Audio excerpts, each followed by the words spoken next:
How's it going? This is Dylan and Leslie from musicandmascara.com. You're in the car with us today, January 1st, 2016. Woohoo! Happy New Year! Crazy to think about it.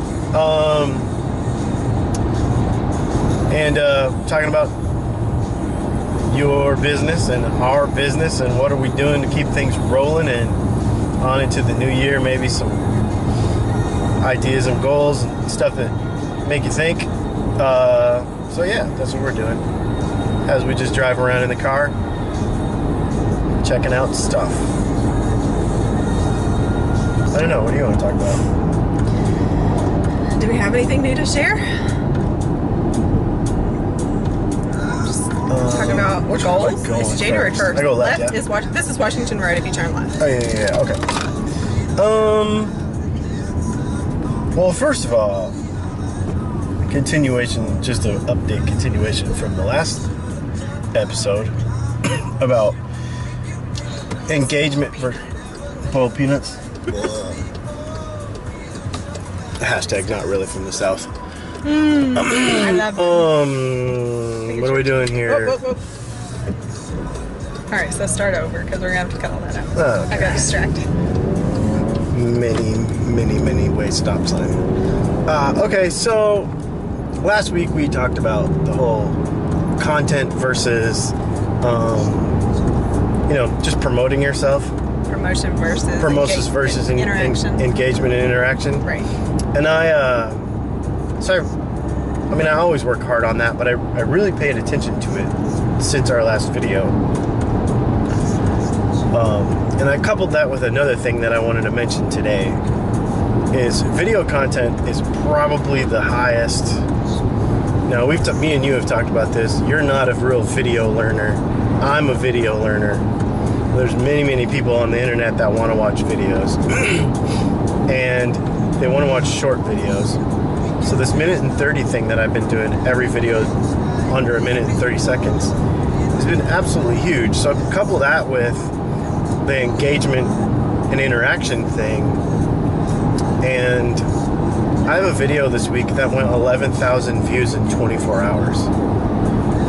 And for me, that's a lot. I mean, just on Facebook, right? Just on Facebook, yeah. Not including YouTube or Instagram or Twitter or any of that. Just on Facebook. Right. And even they're trying to train you to do that because I understand that not everybody has the feature yet. We actually both tested it out for the first time today, but even Facebook now has a live video feed where they are encouraging you to do these little short live videos for your friends. So that was super cool. Yeah, and it's almost like Periscope because people can actually comment live while you're on the video. Yes, and you can flip the camera. That is probably my favorite feature of Periscope, and now Facebook does it too, so that's fantastic. But minute and 30 or less, man. I mean, just something real short and sweet. Think about whatever your mission statement is or your goal is with the video, and keep it to that and be consistent with it. And another thing I've been learning that it's really been working for me is take your YouTube channel and split it into playlists. So on youtube.com/Dylan Pickups, I have my Dylan Talks Tone show, which, those are 15-minute long things. And I have this quick tip of the day thing, which is all a minute and 30. And then I have product reviews, which is, that could be any length really, just depending on what product I'm reviewing. But I've split it all up into playlists. And the benefit to that is people know what they're getting because it's Dylan Talks Tone, episode 45. So it does a couple things. One, if you number them like that, if somebody catches you on episode 45, they know that they've got 45 other ones to watch. And they want to go check that out. This is episode 3, by the way. This is episode 3 of In the Car with Music and Mascara. So there will be these various playlists so people will understand that there's more content there, and it will push them to watch that other content. Also, if I put my reviews off on one side, they'll understand that I'm promoting a product in a review. If it's a technical blog, Dylan Talks Tone, I don't do a lot of advertising in that. That's just a matter of stuff, technical stuff. So if people are getting what they expect out of the videos, they're going to want to watch them more. So title them that way so people can expect to see more product. And if you do long videos, that's cool. But have a playlist on there that has stuff that's a minute and a half long. Just so you can target your different audiences, yes, right? Yeah, because even on my channel, so now we have the music and mascara. I have it on my YouTube as a playlist. And then all the stuff for whether it's inspirational or team building or teaching something, all that is broken out separately so that I can just feed it to who the intended audience is. Right, because what you're doing, some of it is... And some of them are private, but you can still feed it that way. Some of it's specifically for training your team, right? Specific to your company. But I try to do a lot of generic training as well to help anybody in their business. So. Well, then that's kind of the whole point of this thing, right, is to help everybody. So this goes to a different audience. Right. It could go to all of them, but to make sure that you have those focuses so that people can. It's easier to track too on the. Right. On the tracking who's watching what side. And that's what really got me on the short videos thing, because I make these videos all the time. And they love it, so it just kind of encourages you to do more. Yeah.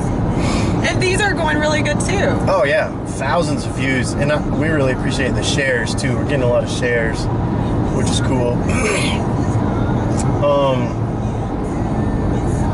And the other thing about the playlist thing on YouTube and utilizing that is you can share an entire playlist. So if you want to feature or encourage someone else to feature a particular thing that you're doing, you can share 45 videos at once if you share that playlist, if it's broken Can you up. subscribe to a playlist, or you still just subscribe to a channel? You still subscribe to the channel, but you can subscribe to playlists also. No, it's definitely a cool thing. All right, so 2016 goals. We talked about this last year. Whoa. Last week. I meant to say last year too. It was. That I'm not into New Year's resolutions, like I'm gonna be a better person and stuff. Because being a better person is overrated. No, not really. But no comment. No comment. But goal setting wise, for your business and stuff, what are you gonna do in 2016? So I want to, I don't know if we've talked about this, but one of the webinars I listened to the other day,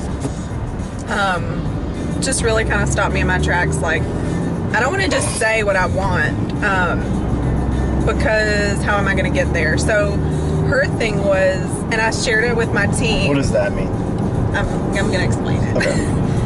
I told him to set their B goals, like, and it's BEE, because this lady was sharing to make a bucket list. That bucket list could be like, what do I want to do this week? What do I want to do this year? Like, ultimate life, like, I want to go skydiving, whatever. Like, have a bucket list. Have an end result goal. So maybe my end result goal is to be at the top of my company and $1 million earner. Like, that is an end result. But ultimately, you have to have effort goals, like daily, weekly, monthly effort goals. So, if we're talking effort goals, which is what I'm going to try to focus on, daily posting, daily interactive posting. I'm going to try to do more videos. We're doing this music and mascara channel. And really, as far as my business goes, I'm going to try to get back to basics. Not focus so much on the leadership role, but I'm going to try to focus on the business building task and lead by example. And just get back to basics, like from day one, how did I make this business go, and just kind of go with it. Which comes back to effort goals. That means I need to be meeting new people, finding people to talk to, recruiting more people, finding new customers, sharing, just, you know, the basics of what we are supposed to be doing, it just comes back to that. So that is what my effort goals are. But to break it down, same thing we've just been talking about, is to keep that interaction up. I need to know who my audience is. I need to know who I'm reaching, who's liking stuff, who's commenting, and that's who I need to make those connections with, because I'm finding the people that are attracted to me, and I just need to build those relationships. Yeah, I think you mentioned something super important. You can't just throw stuff up on Facebook all the time and expect it to stick. It's like throwing something against a wall and expecting it to stick. You got to know that your targeted audiences in advertising apply. That concept of targeted audiences applies anywhere, including Facebook. Just because there's a billion users doesn't mean that you're going to reach a billion users and you're going to sell to a million people. It's you still have to target audience, and figuring out ways to do that is super key. So yeah, and I want to find the people that want to work with me. You know, if somebody's watching this video and there's like, oh, this girl gets on my nerves, I don't want them to work with me. I don't want that kind of relationship. Or, oh, that stuff sounds dumb, that's impossible. Just go get a real job. If you're not offended by me calling you honey, because if you're offended by me calling you honey, don't join my team. That's an inside joke. Sorry, y'all. I didn't know that was offensive. It was a lesson learned on Facebook, but lesson learned as information, not as I'm going to change what I do. She calls people honey, and I don't like boiled peanuts, so that just gives you an idea of what where we're from. Well, thanks for joining us. This is Dylan. This is Leslie. From musicandmascara.com. And we will see you next time, and we hope your first week of 2016 goes well. We should see you before it's over then. I think so. Have a good weekend.